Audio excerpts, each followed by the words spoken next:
তো hello guys, welcome back to my another blog. তো guys আজ আমরা এখন হয়ে গেছে সন্ধ্যা, আর আজ আমরা যাবো এখন ঠাকুর উঠাতে। এখন হয়ে গেছে সন্ধ্যা, তো গুড ইভিনিং, শুভ সন্ধ্যা।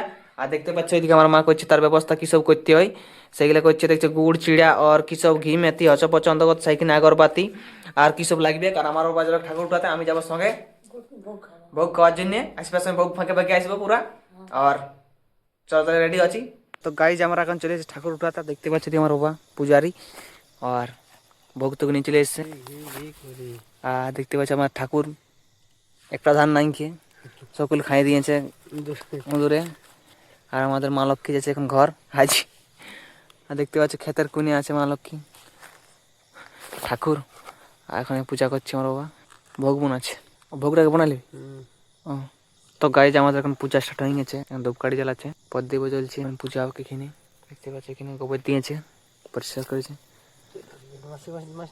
মাছ বার কেমন? এই এখন সিঁদুর টিকা দিচ্ছে, এরপরে কাটিবার জিনিসটা দিচ্ছে দাটা, এরপরে মালাটা পরান দিল। আর গাছ দেখতে পাচ্ছ মাঝে ধান গাছটা, সেটাকে মাটির সমেত কাটে উঠতে, সেই জন্য কাটছে, নিচে থেকে কাটছে, মাটির সমেত কাটছে। আর যে চারটে থাকে সেগুলোকে উপর থেকে কাটে, তো সেই জন্য প্রথমে মাঝেরটা কাটি দিচ্ছে, তারপর সাইডে কাটবে, তারপরে মাথায় উঠে নিয়ে যেতে হবে। কেননা তো গাছ ফাইনালি কাটা হয়ে গেছে, এখন প্রণাম করে মাথায় উঠাই নিবে। আর গাছ দেখতে পাচ্ছ আমার বাবা এখন মাথায় উঠে নিচ্ছে ঠাকুরকে। এখন আমার হাঁটি হাঁটি রাস্তায় ঘর যাচ্ছি, দেখতেই পাচ্ছ। আর আমি আছি পেছন পেছন যাচ্ছি ভোগের থালা ধরে নিয়ে, দেখতে পাচ্ছ আমার চেরাই দিয়ে।